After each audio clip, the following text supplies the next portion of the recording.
Boa tarde! Está começando mais uma edição do programa 20 Minutos Atualidade. O tema de hoje: as eleições na Venezuela são legítimas? Vocês devem estar acompanhando pela imprensa os ataques dos Estados Unidos, de vários países da União Europeia, dos governos mais reacionários da América Latina contra o processo eleitoral venezuelano que está marcado para o próximo dia 20 de maio, quando os cidadãos e as cidadãs daquele país elegerão mais uma vez o presidente da República.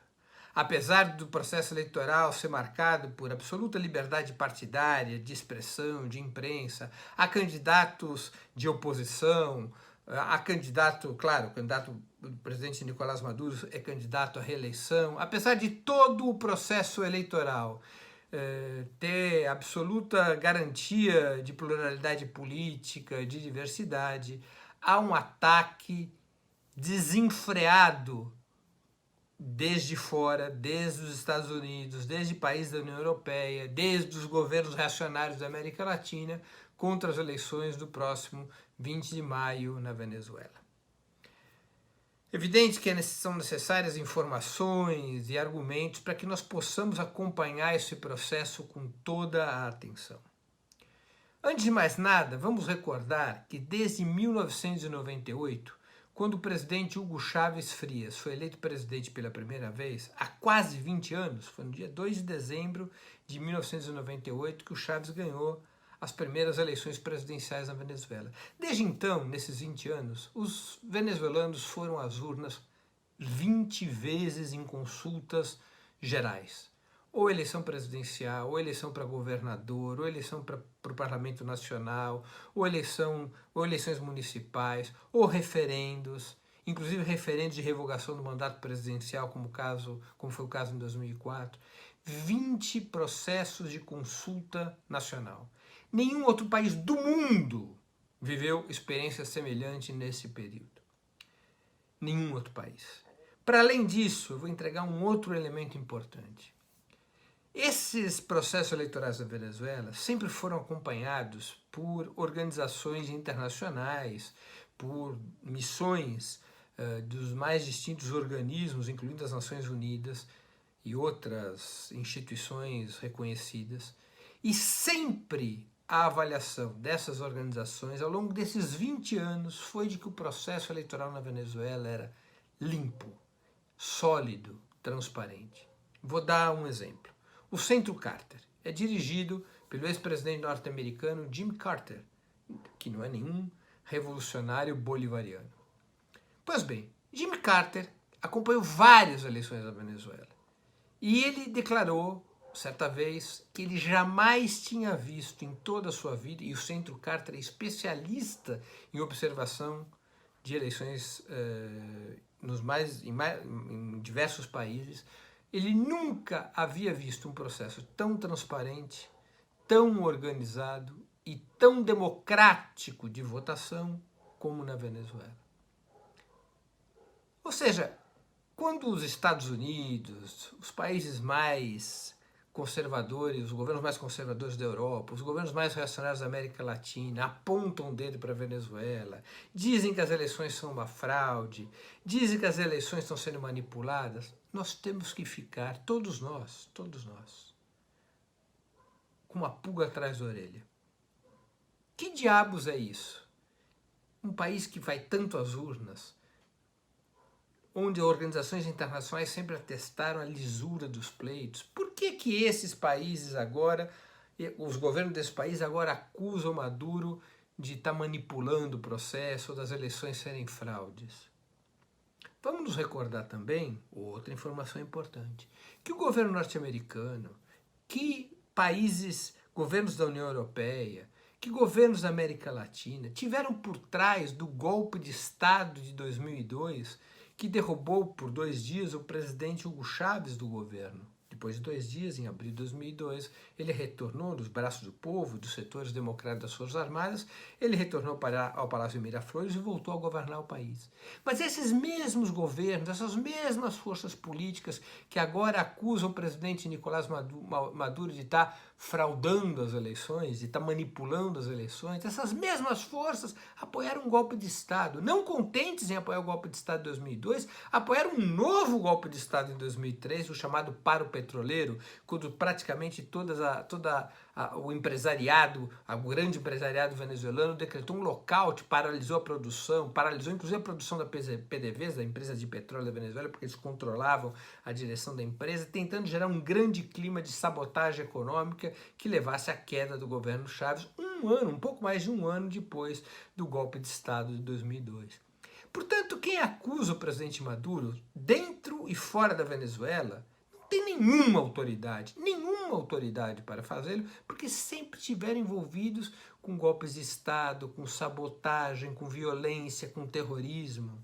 Temos que ficar mesmo com a pulga atrás da orelha, questionar esse tipo de crítica fortemente.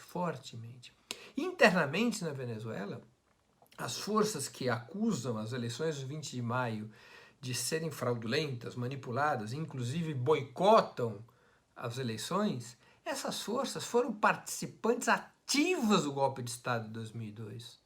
Foram participantes ativas do Paro Petroleiro de 2003 e são participantes ativas de atos de sabotagem, de atos de violência. Não tem nenhum atestado, nenhuma idoneidade democrática para acusar o presidente Maduro de manipulação das eleições. Vamos nos lembrar de alguns outros fatos. O presidente Maduro, o seu governo, sentou-se à mesa com a oposição na República Dominicana. Uma delegação da oposição, da MUD, da Mesa de Unidade Democrática, outra delegação do governo venezuelano, tendo como mediador a República Dominicana, o governo da República Dominicana, o presidente da República Dominicana.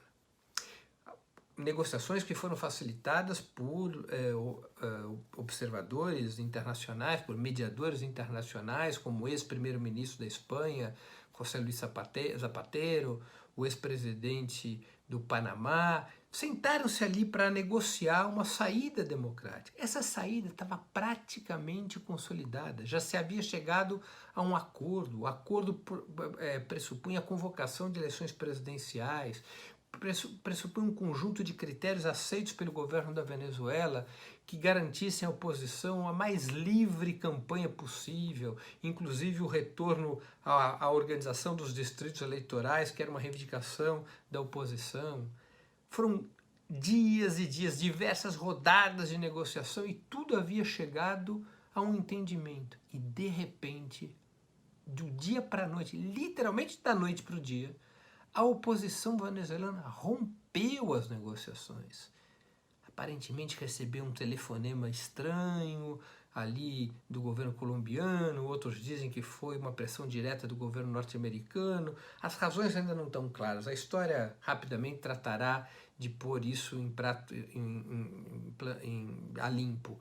Agora, o fato é que de uma hora para outra a oposição venezuelana, uma parte importante da oposição venezuelana, a direção da Mesa de Unidade Democrática, rompe o acordo que estava praticamente finalizado com o governo de Nicolás Maduro. Olha só que incongruência.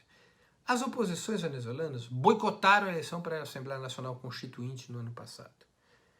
Arrependidas desse boicote, porque houve uma grande participação popular, e foi legitimada a eleição para constituinte, milhões de venezuelanos votando, eles se arrependeram e resolveram participar da eleição para governador. Depois, tomaram uma surra na eleição para governador.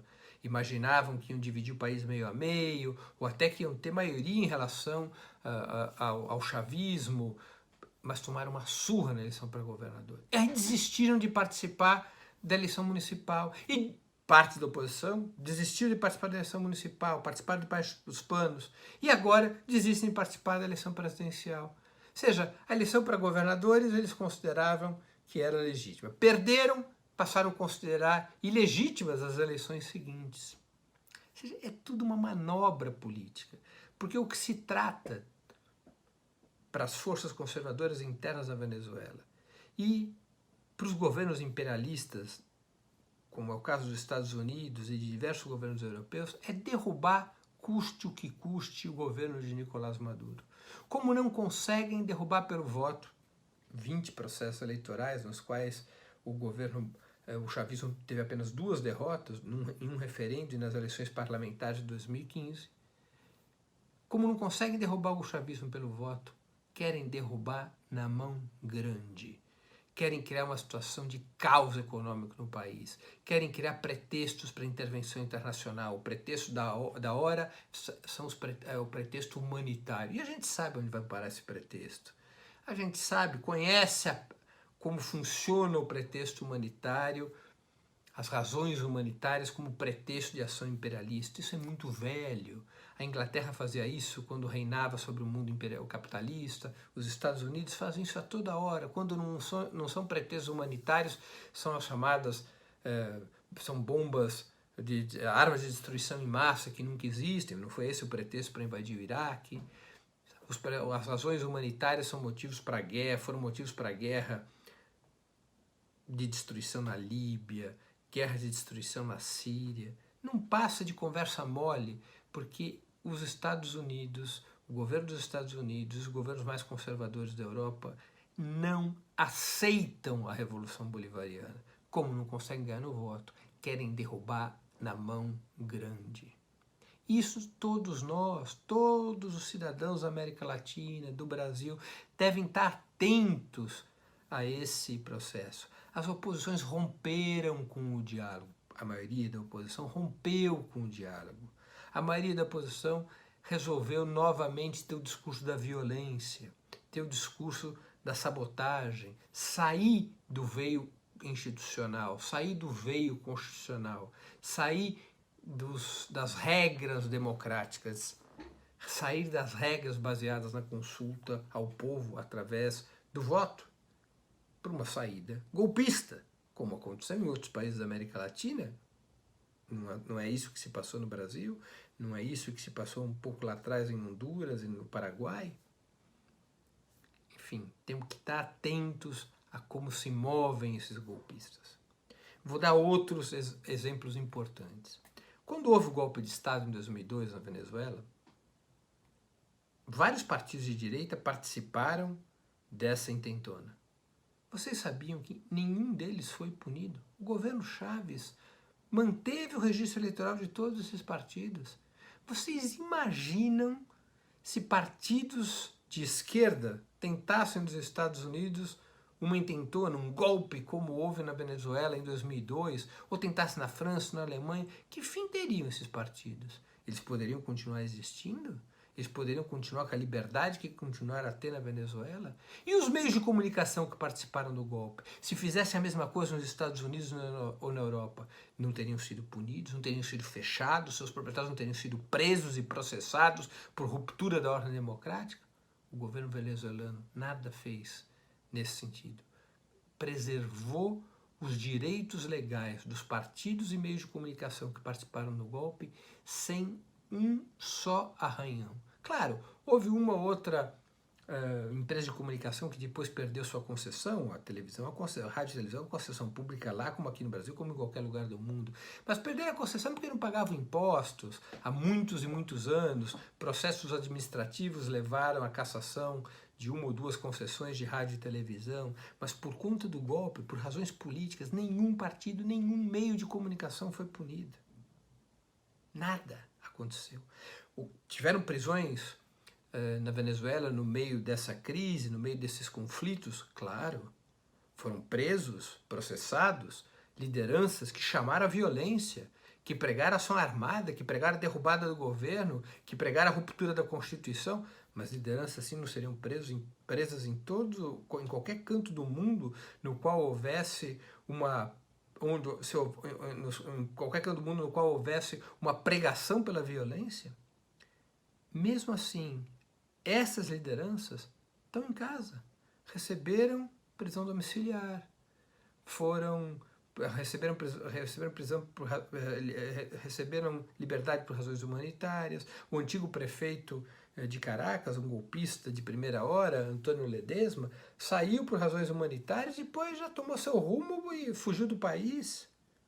Leopoldo Lopes, principal agitador golpista da Venezuela, teve preso, já foi para casa. Henrique Capriles, que é um oposição um pouco mais moderado, mas que passou agora a ser um agitador da violência, nunca foi preso. O que ele está impugnado é por razões de corrupção, provadas e comprovadas. Ele foi denunciado pela própria Odebrecht, pela empresa brasileira, que disse que entregou a ele 7 milhões de dólares nas mãos dele para a campanha eleitoral de 2012, quando ele concorreu contra o Chaves.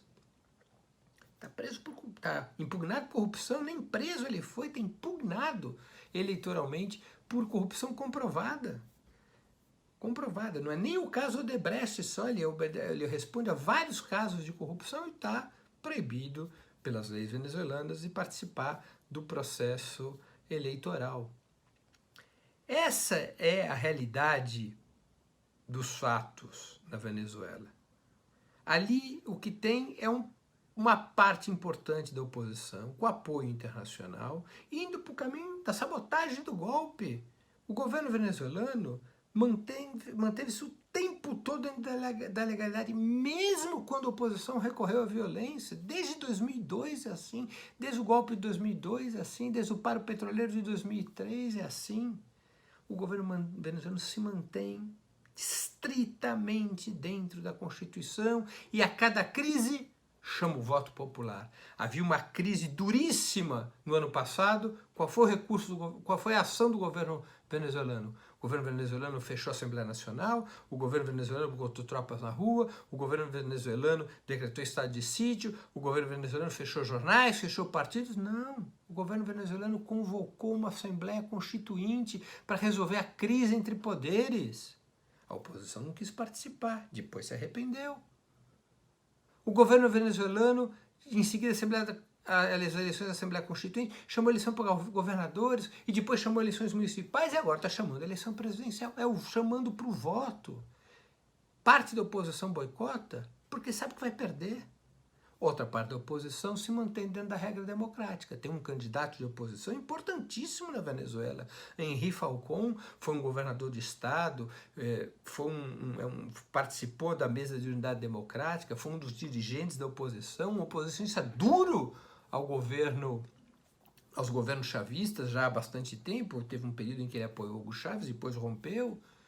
Ao redor dele, hoje, tem um apoio eleitoral importante, ele conta ali, pelas pesquisas, com ao redor de 1/3 dos votos do país, está batalhando, está disputando suas ideias, está enfrentando com dureza o presidente Nicolás Maduro, mas é um setor da oposição que se manteve dentro das regras democráticas e é por isso atacado pelo restante da oposição e pelos aliados estrangeiros do golpismo, é atacado como um neo-chavista, como alguém que se rendeu ao chavismo, que cedeu ao chavismo. Por quê? Porque ele participa do processo democrático. Henri Falcón, podem procurar. Há outros candidatos de oposição, ele não é o único candidato de oposição. Há mais outros 2 candidatos de oposição com menor visibilidade eleitoral.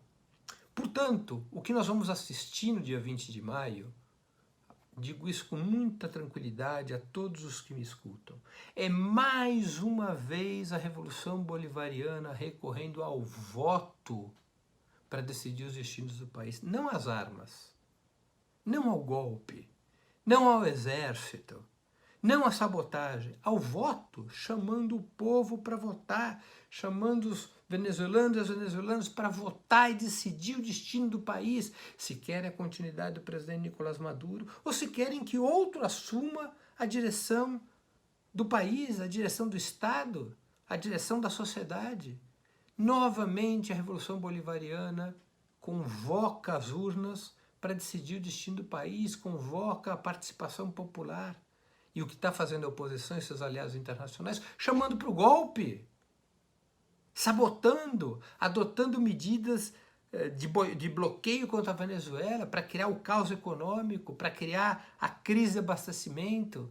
Sabe, vocês estão cansados de saber como funciona os Estados Unidos. Decretam sanções, decretam bloqueio, decretam embargo, os produtos não podem chegar ao país que está embargado, Há uma crise econômica, há uma crise de abastecimento, as pessoas têm dificuldades de manter suas vidas em ordem, começam a haver problemas, e aí os Estados Unidos gritam, olha só que crise humanitária, tem gente passando fome, não tem remédio, não tem comida, não tem roupa, temos que constituir uma força internacional para resolver isso.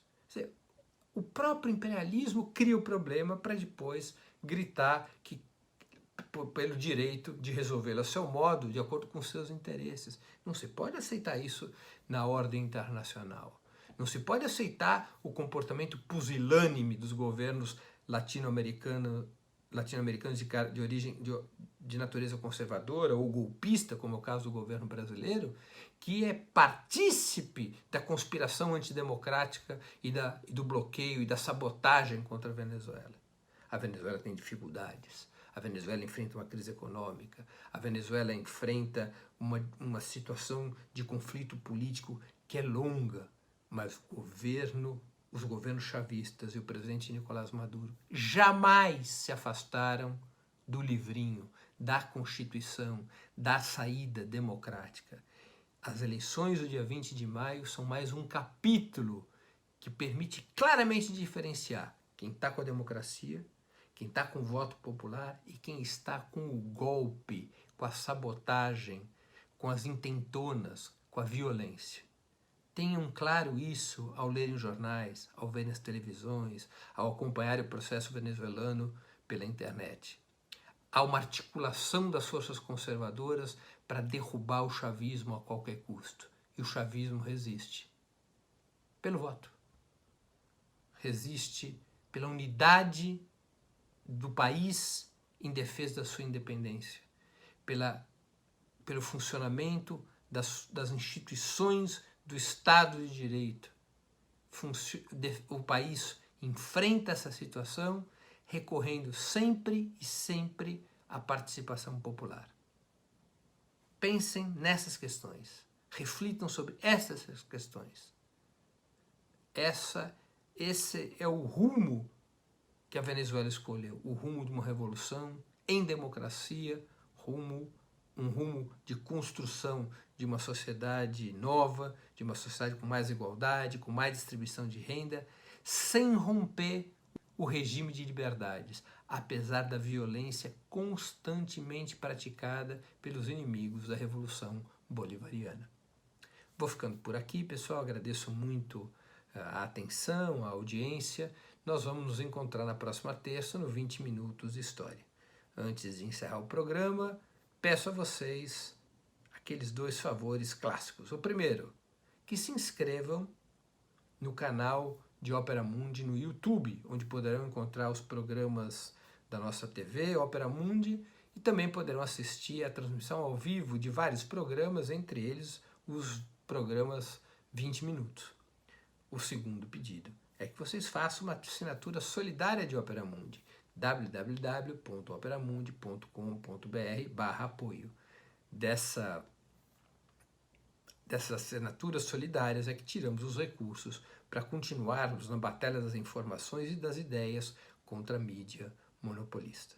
Novamente agradeço a audiência, agradeço o apoio de todos vocês e voltamos a nos encontrar no programa 20 Minutos de História da próxima terça-feira. Um grande abraço e até lá!